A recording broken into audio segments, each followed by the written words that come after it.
వేల మందిని ప్రొఫెషనల్స్ గా మార్చిన ఇనోమాటిక్స్ తో మీరు కూడా మీ డ్రీమ్ కెరియర్ ని ఇప్పుడే స్టార్ట్ చేయండి.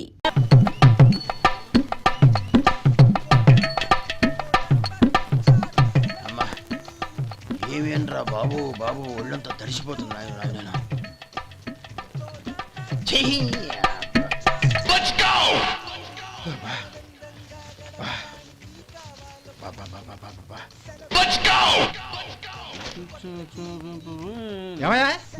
వచ్చేంతసేపు అయింది. ఏం కావాలి ఏంటని అడగరా? ఏంటి వేళాకోళంగా ఉందా? నీ కట్టిగా సర్వర్లా కనపడుతున్నా? అయ్యయ్యో క్షమించండి, పొరపాటు అయిపోయింది. మీరు టిఫిన్ చేయడానికి వచ్చారా? తిన్నారు కదా, అలా జరగండియా. రండి బాబు, వచ్చి కూర్చోండి. నేను కూర్చోట క్లీనింగ్ కూడా చేస్తాడు. ఎవడెవడో తెలియదు, ఏంటో తెలియదు. ఏంటో రాను రాను జనానికి కామన్ సెన్స్ లేకుండా పోతాం.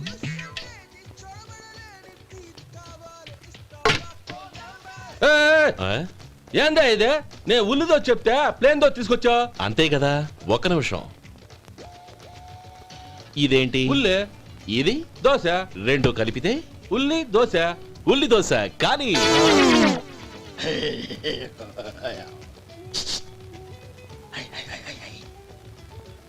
ఏంటి మావా? అది అలా ఉండాలి.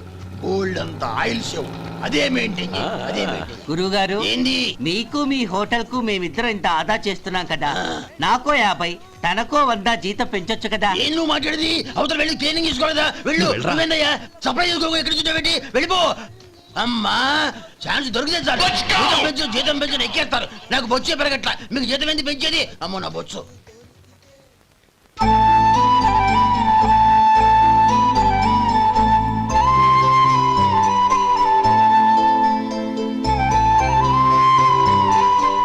ఇదిగో ఈ నెమలికని ఏదైనా పుస్తకం. ఇదిగోరా నువ్వు అడిగిన డబ్బు.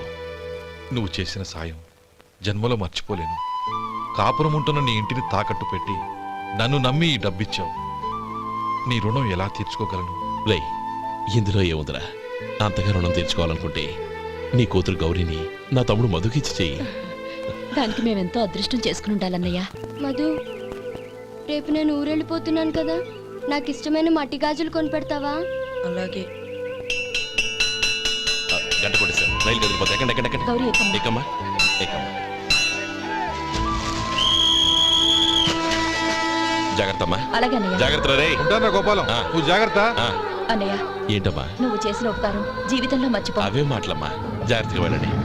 జాగ్రత్తమ్మా. అలాగే. పాప బాగా చదువుకో. అలాగే. జాగ్రత్త రే. ఉంటాను మరి. అలాగే.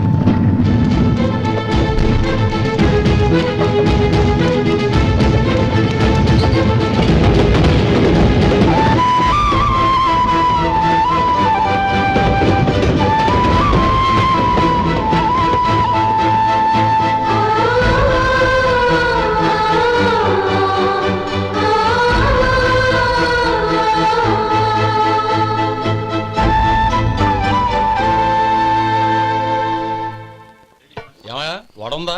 ఇంట్లో చెప్పొచ్చావా? అలాంటివే ఉండవు ఇక్కడ. ఏమడిగారు? వాడా. ఒక్క నిమిషంలో వస్తా.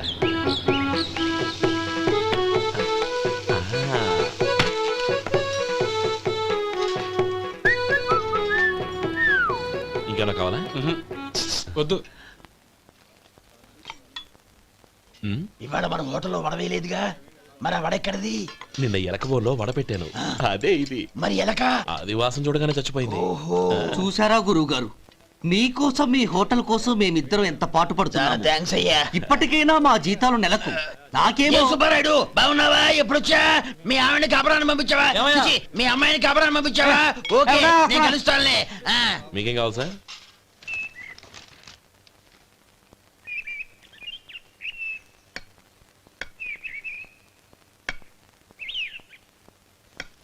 ఎక్కడి నుంచిరా ఉత్తరం? టౌన్ లో మన సుందరం లేడు, వాళ్ళ ఆవిడ రాసింది. ఏమని రాసింది? వచ్చే నెలలో ఏదో ఫ్యాక్టరీ పెట్టడానికి మన ఊరు వస్తున్నారట. వాళ్ళ అమ్మాయి చదువు కూడా పూర్తయిందంట. చిన్నప్పుడు ఎప్పుడో చూసుంటారు, ఎదిగిన తర్వాత ఎలా ఉందో చూడమని ఫోటో కూడా పంపించింది. అవును, అమ్మాయి ఫోటో ఎందుకు పంపించినట్టు? ఇందులో అర్థం కాకపోవడానికి ఏముందిరా? చిన్నప్పటి నుంచి ఆ గౌరీని మనం మధుకిచ్చి చేద్దాం అనుకున్నదే కదా, సంబంధం మాట్లాడడానికి రమ్మని అర్థం. ఓహో, అదా సంగతి. అయితే మంచి రోజు చూసి బయలుదేరతాను. ఫోటో తీసుకెళ్లి తమ్ముడికి చూపించు. అలాగే. ఒరే గోపి ఇలా రారా. ఏంటన్నానమ్మా? పట్నంలో మన సుందరం లేడు, వాళ్ళ ఆవిడ వాళ్ళ అమ్మాయి గౌరీ ఫోటో పంపించిద్దిరా. అలాగా? ఆ, ఏది? చిన్నప్పుడు ఎంత ముచ్చటగా ఉండేది, ఇప్పుడు ఏంట్రా ఇలా తయారైంది? చాలా అసహ్యంగా ఉంది. ఎత్తు పళ్ళు చప్పుడి ముక్కు, బా నాకు డోకొస్తుంది బాబు. ఏంటనే వదినేలా ఉంది? రేయ్ ఎలా ఉన్నా పర్వాలేదురా, తనే నా భార్య అని చిన్నప్పుడే ఖాయం అయిపోయింది. ఆ ఫోటో లేవు. వద్దన్నయ్య, ఈ ఫోటో నువ్వు చూసావంటే జీవితం మీద వ్యక్తపడుతుంది. ఏడ్చేవులే. అన్నయ్య వదిన సూపర్. స్వామి, తమ్ముడి సంబంధం మాట్లాడడానికి వెళ్తున్నాను. అంతా సవ్యంగా జరిగేటట్టు చూడు.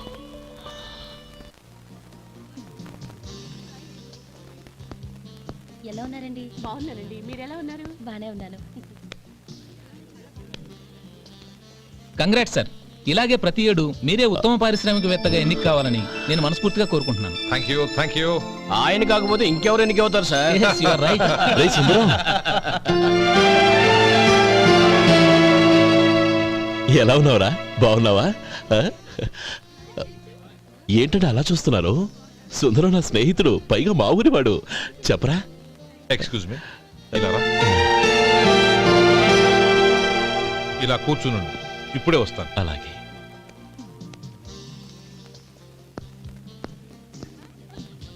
Sir, lunch is ready. Excuse me friends, lunch is ready. భోజనం చేయాలనుకున్న వాళ్ళంతా పైకి వెళ్ళండి. Please go this way. Please రండి sir. Please go. Excuse me, మీరు కూడా భోజనానికి వెళ్ళండి. అలాగేనండి. నువ్వెక్కడికి? కూర్చో, మనిద్దరం కలిసి భోజనం చేద్దాం. హలో సార్, రండి రండి, టైంకి వచ్చారు. అన్నయ్య గారు మీరా? నమస్కారం అండి. ఎంతసేపు అయింది వచ్చి? ఇప్పుడే వచ్చానమ్మా. ఇంట్లో అందరూ బాగున్నారా? అందరూ బాగున్నారు. అవునమ్మా, అమ్మాయి గౌరీ ఏది? తన ఫ్రెండ్ ఒక అమ్మాయి అమెరికా నుంచి వస్తోంది, రిసీవ్ చేసుకోవడానికి ఎయిర్పోర్ట్కి వెళ్ళింది అన్నయ్య. ఏంటి ఇంత సడన్ గా ఊడిపడ్డావు? అబ్బే ఏం లేదురా, నా తమ్ముడు పెళ్లి గురించి మాట్లాడదామని వచ్చాను. ఓహో, ఏదైనా డబ్బు సాయం కావాలా? అదేంట్రా సుందరం, నా తమ్ముడికి నీ కూతురికి పెళ్లి జరిపిద్దామని చిన్నప్పుడే అనుకున్నాం కదా. అవును, నీ తమ్ముడు ఏం పని చేస్తున్నాడు? హోటల్లో పనిచేస్తున్నాడు. జీతం ఎంత? నెలకి 850 దాకా వస్తుంది. ముఖేష్, కనకారావు. సార్. అయ్యా. ముఖేష్ సార్. నీ జీతం ఎంత? 10,000 సార్. అంటే 10,000. Yes sir. నీ జీతం ఎంత? 2,000 అయ్యా. ముఖేష్, సార్. వాడి టవల్ నీ భుజం మీద వేసుకుని నీ కళ్ళజోడు వాడికి పెట్టు. సార్ అది do what I say. Yes sir.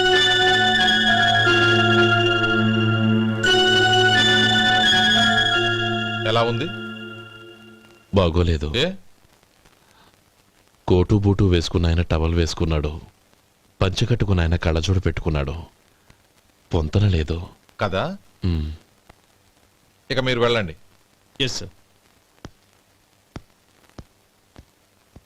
నీ తమ్ముడికి నా కూతురికి పెళ్లి జరిగిందంటే వాళ్ళ జంట కూడా ఇలాగే ఉంటుంది.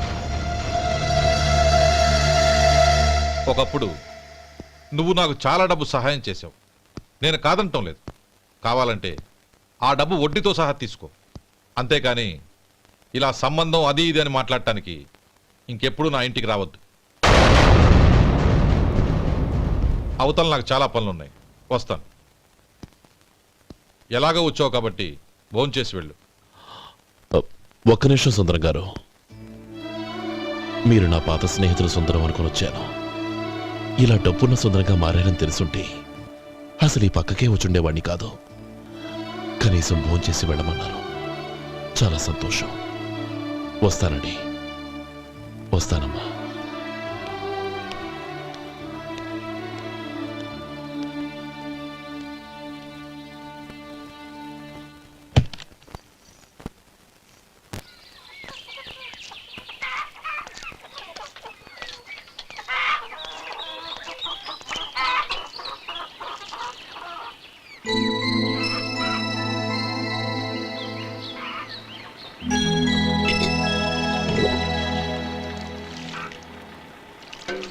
ఏరా సుందరాన్ని కలిశావా? ఉమ్, ఏమన్నాడు? ఆ అమ్మాయి జాతకం ప్రకారం ఇంకో 2 ఏళ్ల వరకు పెళ్లి చేయకూడదంట. దానికి నువ్వేమన్నావు? జాతకంలో అలా ఉన్నప్పుడు దానికి మనమేం చేయగలం నానమ్మా? ఎలాగో ఇంతకాలం ఆగేం కదా, ఇంక 2 ఏళ్లేగా. అదే నిజమేలే.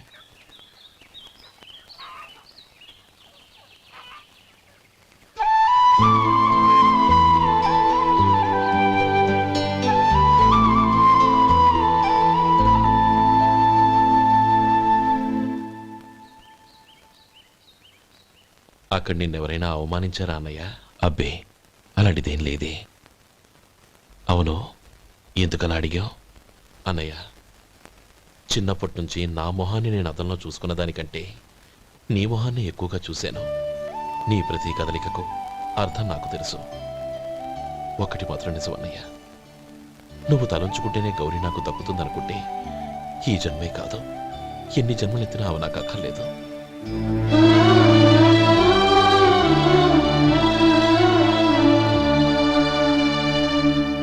40 పైసలు తగ్గింది. మీ హోటల్లో టిఫిన్లు అన్ని బ్రహ్మాండంగా ఉన్నాయండి. గుడ్.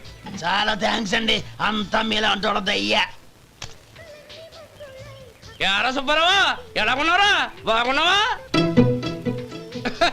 అలాగే మిగతా చిల్లర ఉన్నా. మిగతా చిల్లరేంది? మిగతా చిల్లర ఏందంటారేంటండి?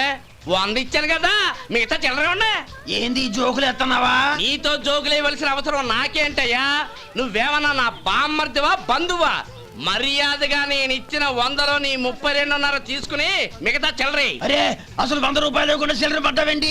నీకు ఏమన్నా మతిపోయిందా? మర్చిపోయింది నాకు కాదు, నీకు. ఏమండి విన్నారా? ఏమండి, నా బిల్లు 32.5 అయింది. నేను 100 ఇచ్చాను. బిల్లు 32.5 తీసుకుని మిగతా చిల్లరమంటే అసలు నేను 100 ఇవ్వలేదంటే ఎందుకయ్యా అబద్ధాలు ఆడతావు? ఇచ్చే ఉద్యానంటే ఒక బసరైపోద్ది. వచ్చారంటే పెద్ద పెద్దరాడి తీర్పు చెప్పడానికి ముందు నువ్వు బిల్లు కట్టు.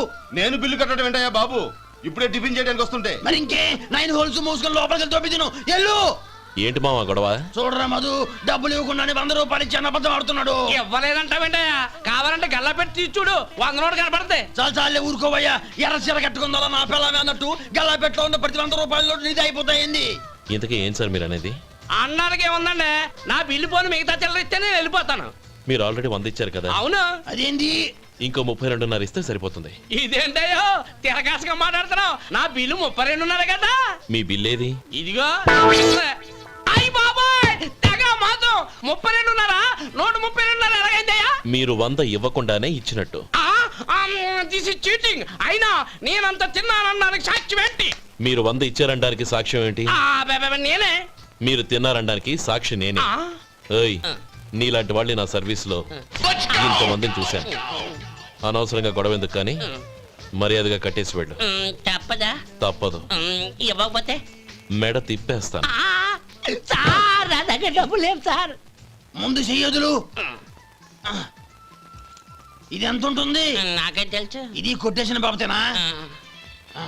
నాకు ఎట్టా ఉంది? బాగుంది. అయితే నువ్వు వెళ్ళు. వెళ్తానండి. ఏయ్, ఇలాంటి చౌకబారు వేషాలు ఇంకెక్కడా వైకు. కాళ్ళు చేతులు తీసేస్తారు. అలాగేనండి. పోరా.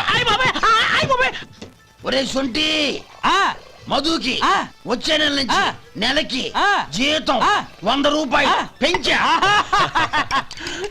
నీకు వచ్చే నెల నుంచి నెలకి జీతం 100 రూపాయలు కట్ చేసి వెళ్ళి పని చూసుకుని వెళ్ళండి. మాస్టారు వస్తున్నాను ఉండవయ్యా. ఇల్లు పోస్ట్ ఆఫీసు ఒకటైపోవడంతో నా ప్రాణాలు పోతున్నాయి. ఒక టైం లేదు, పాడు లేదు.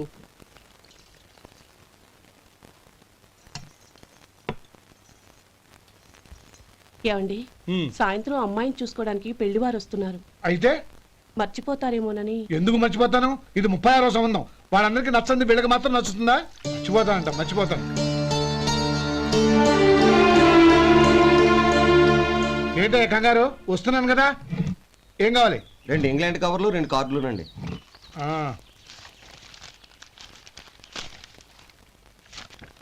4.5 ఇవ్వు.